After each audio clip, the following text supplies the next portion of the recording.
वहिनी तुम्ही खूप छान बोललात. म्हणजे तुम्ही जसं बोललात त्याच्यावरच मला कळलं की सीमाताई येऊन तुमच्याशी काय बोलले असणार ते.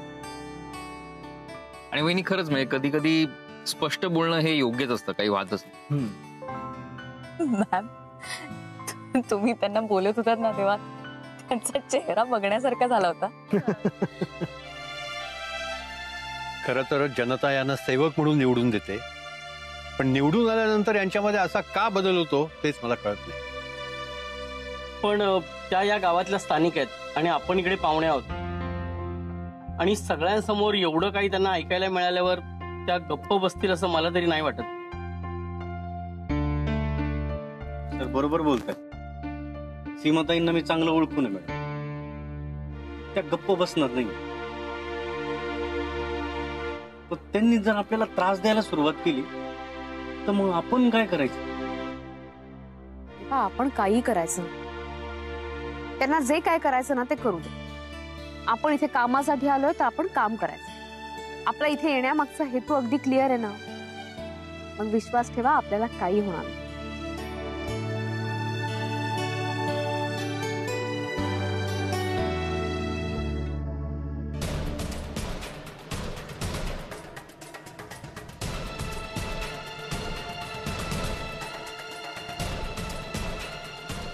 ताई, ही बाई वाटते तेवढी साधी नाही, लई महा डेंजर आहे. हो, आपलाच डाव आपल्यावर उलटवून गेली. तिच्या पहिल्या नवऱ्यापासनाची सगळी कुंडली माहित आहे मला, पण आत्ता ती बाहेर काढून आपल्याला काहीच फायदा होणार नाही. उलट त्या गोष्टीतूनही ती स्वतःचाच फायदा करून घे. तुम्ही काय करायचं ठरवलंय? तुम्ही म्हणत असाल तर मी तिला.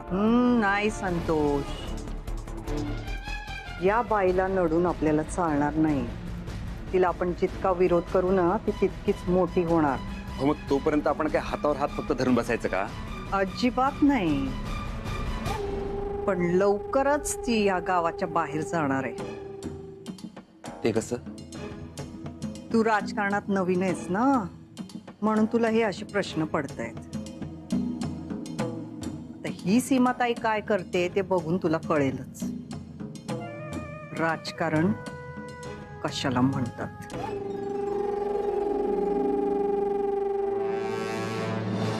मॅम, माझं त्या मंजाशी बोलणं झालं. मग काय म्हणाली ती? ती म्हणाली की बायका शिवण केंद्रात यायला तयार झाल्या. किती बायका येणार आहेत याबद्दल काही बोलली का ती? हो, आय थिंक ती 10 ते 15 बायका येतील असं म्हणाली, ज्यातल्या 5 बायका ह्याच गावातल्या आणि बाकीच्या आसपासच्या काही गावातल्या बायका येतील. वा, ते म्हणतात ना, थेंबे थेंबे तळे साचे. आता या सगळ्या ज्या बायका आहेत ना त्या आपल्याकडे येतील आणि आपलं काम बघून त्या अजून बायकांना आपल्याकडे आणतील. वहिनी, मग आपण उद्या त्यांच्याशी काय बोलायचं, म्हणजे कुठल्या पद्धतीने त्यांना कन्व्हिन्स करायचं हे आपण आता ठरवून घ्यायचं का? असं काही ठरवायचं नाही. त्या आल्यानंतर आपण इथे का आलोय, आपला इथे येण्यामागचा हेतू काय, आपण काय करणार आहोत ते त्यांना सांगायचं बस. सॉरी राधिका ताई, मी जरा तुम्हाला डिस्टर्ब करते. नाही, मला माहिती आहे की तुम्ही तुमच्या कामाबद्दल काहीतरी महत्वाचं बोलताय, पण मी तुमचा जास्त वेळ नाही घेणार. मला फक्त एवढंच सांगायचंय की तुम्ही मगाशी जे प्रेस कॉन्फरन्स मध्ये जे बोललात ते मला सगळं पटलंय. तुमच्याकडनं प्रेस कॉन्फरन्स करून घेणं ही माझी चूकच झाली. पण काय करणार, आता राजकारणात राहून सगळ्या कामाचं क्रेडिट घ्यायची आम्हाला सवय झाली आहे ना, आणि इतकी सवय झाली आहे की निस्वार्थ भावाने कुठलंही काम करता येतं हे आमच्या ध्यानीमनीच राहिलेलं नाही. पण असो, मगाशी जे काही झालं ना ते सगळं तुम्ही विसरून जा. आज जे काही घडलं ना ते ह्या पुढे तुमच्या बरोबर कधीच घडणार नाही. आणि उद्यापासून तुम्हाला तुमच्या कामामध्ये कुठलीच अडचण येणार नाही. ज्या वेळेला तुम्हाला सीमाताईंची गरज लागेल ना त्यावेळी फक्त मला आवाज द्या, ही सीमाताई तुमच्या मदतीसाठी उभी राहील. हं? आता राहिला प्रश्न पत्रकारांचा, तर तुम्ही काय पण काळजी करू नका. आज जे काय घडलं ना ते कधीही कुठेच छापून येणार नाही, हा शब्द देते मी तुम्हाला. पण आज जे काही घडलं ना त्याच्यासाठी मी तुमची माफी मागते.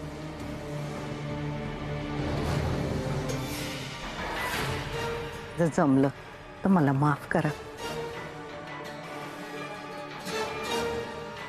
येते मी.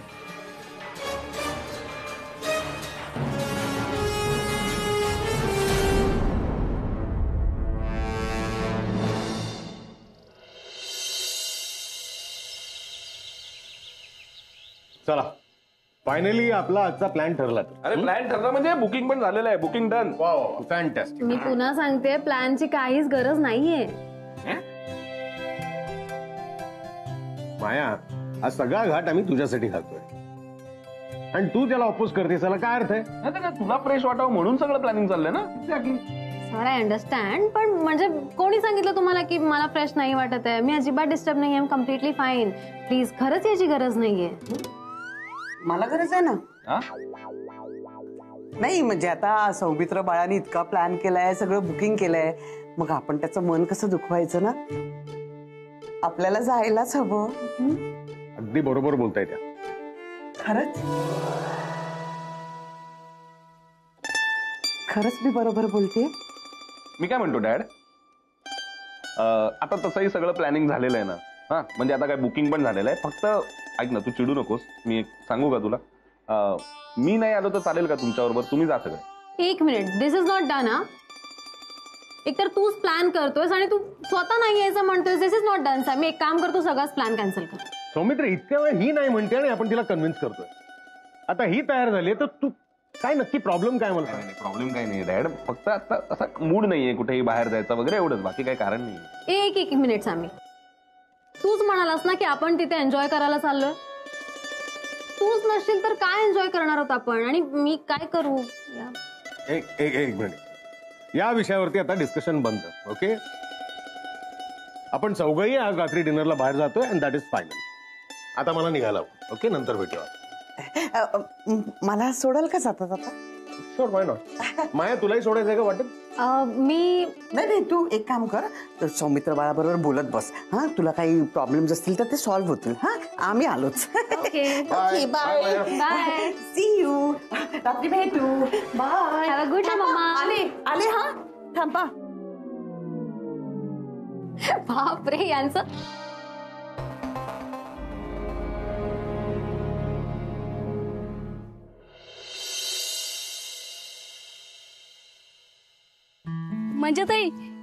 मंजाताई झाली समधी तयारी झाली का? बर. आणि त्या बाकीच्या बायका येणार त्या आल्या का? आता फक्त राधिकाताई यायच्या बाकी राहिल्यात. तू त्यांची काळजीच करू नकोस, त्या वेळेच्या एकदम पक्क्या आहेत. पण त्यांनी दिलेली वेळ संपत आली आहे ना. हो ना, बघ म्हणूनच आल्यात त्या. नमस्कार नमस्कार नमस्कार नमस्कार. काय ठीक आहे सगळं? झाली तयारी? झाली आहे ना तयारी? हो हो. चला बघूया. हो चला चला चला. इकडे आहे का आतमध्ये? हो हो या. नमस्कार नमस्कार. अरे वा, खूप छान आहे. लगेच कामाला सुरुवात झाली? वा वा, खूप शुभेच्छा. बसा बसा. मस्त. चला. हो.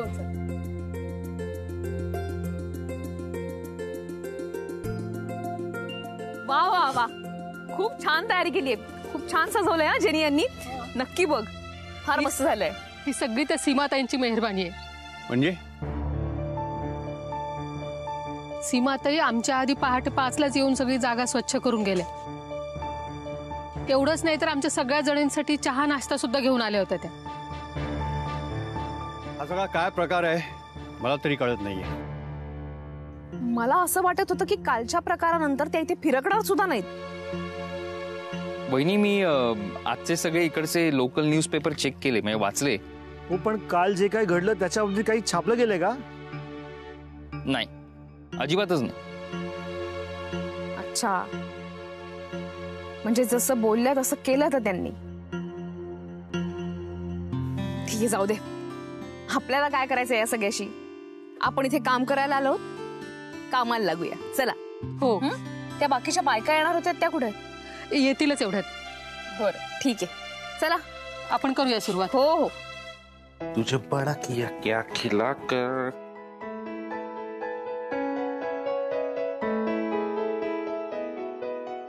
मर्सी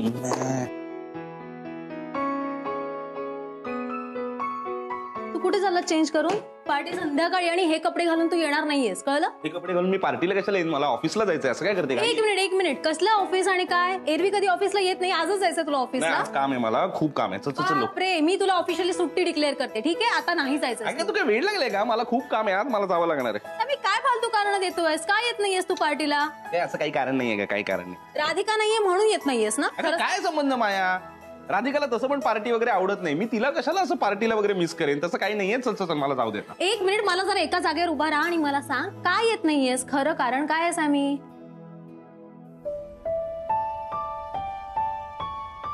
अगं राधाचा फोन येऊन गेला मला काल आणि ती सगळं सांगत होती ते गावातलं. तर तेव्हापासून जरासा मी डिस्टर्ब आहे. डिस्टर्ब म्हणजे असं अगदी डिस्टर्ब नाहीये, पण जरा मूड नाहीये माझा, बस. पण म्हणजे काय झालंय? काही प्रॉब्लेम आहे का? It's all right? नाही प्रॉब्लेम काही नाहीये. अगं ती सगळं सांगत होती त्या गावातल्या परिस्थितीबद्दल, ती ज्या स्त्रियांसाठी काम करते त्या स्त्रियांच्या परिस्थितीबद्दल. त्यातून एवढं सगळं चांगलं काम करते, पण तिकडचे लोकल पॉलिटिशियन्स जे आहेत ते राजकारणी सगळे त्रास देत आहेत तिला. बरं, पण त्यातूनही ती स्ट्रगल करून तिकडचं काम करते अजूनही.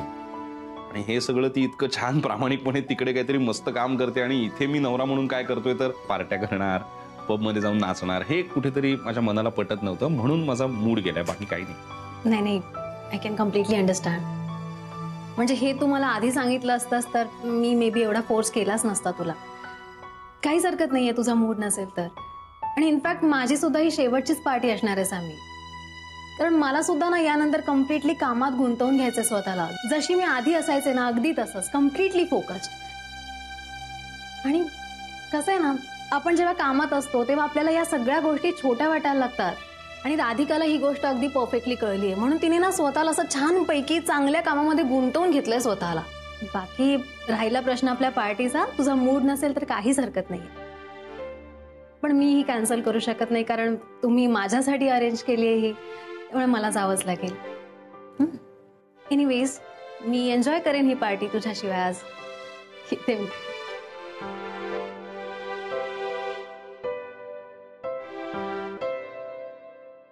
ताई, आता तुम्ही आमच्यासाठी इथे येऊन एवढं करताय म्हणलं, या सगळ्याच बायका तुमच्या शब्दाच्या बाहेर जाणार नाहीत बघा.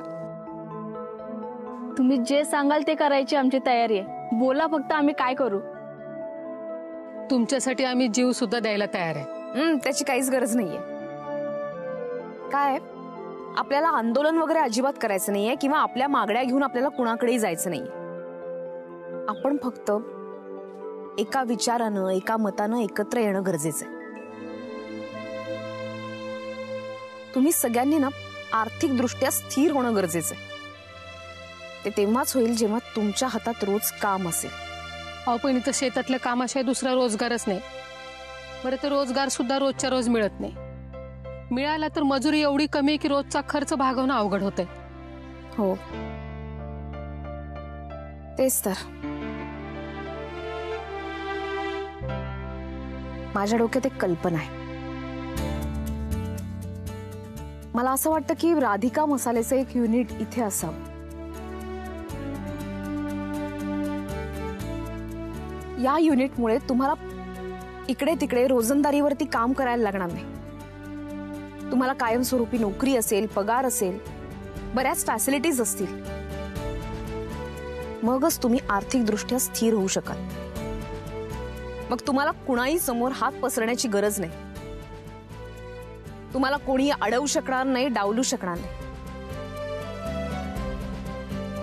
अजून बऱ्याच गोष्टी आहेत माझ्या डोक्यात, बरेच प्लॅन्स आहेत.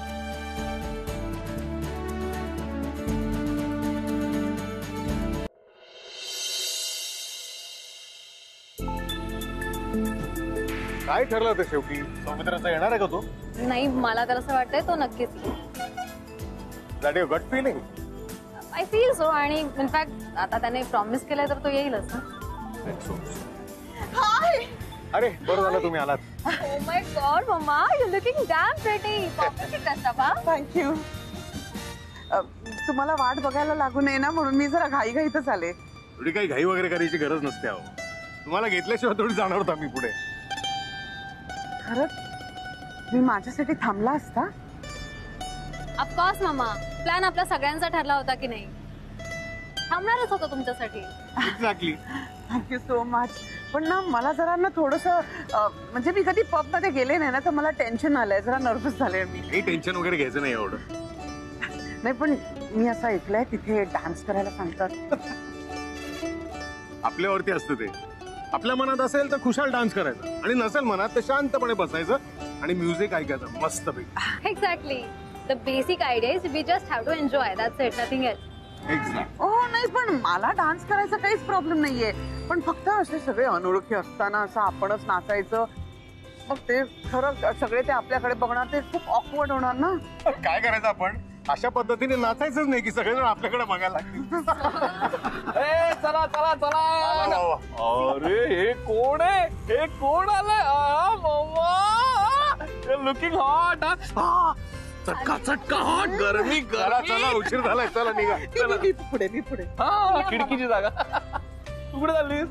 पुढे बसते. कुठे? तिकडे. US आहे का? लेफ्ट हँड ड्राईव्ह नाहीये.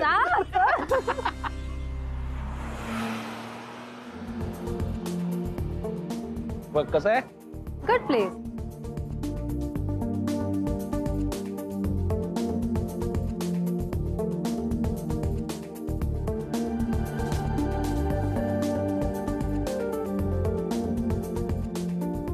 ओ नाही पहिल्यांदाच आहे म्हणून. अगं बाई पिंपळ, पाणी भर. मामा दिस वे. या मम्मा बस बस. वा वा, नाईस प्लेस. माया मला माहिती होतं तू इथे एकदाही आलेली नाहीये, म्हणून तुझ्यासाठी खास मी जागा बुक केली. नाही नाही, खरंच गुड प्लेस आणि ambience and everything is perfectly fine. I hope food is good too. आवडले ना? मला सुद्धा एकदम यंग झाल्यासारखं वाटलं पुन्हा एकदा. झाल्यासारखं वाटतंय म्हणजे तू यंगच आहेस. It's the place talking, not me. या जागेतच काहीतरी असं आहे, मी काही वेगळंच काही बोललो तर माझी चूक नाही. बघितलं? बघताय ना? मामा, I hope you are comfortable enough. हो जरा मगाशी मी आहे कम्फर्टेबल, म्हणजे मगाशी थोडी नव्हते, पण आता आहे मी कम्फर्टेबल. इझी. काही काळजी करू नका हो, थोड्या वेळामध्येच तुम्ही एकदम ब्लेंड होऊन जाल या जागेत. तुम्ही म्हणालात ना, मग खरंच मी एकदम ब्लेंड होऊन जाईन.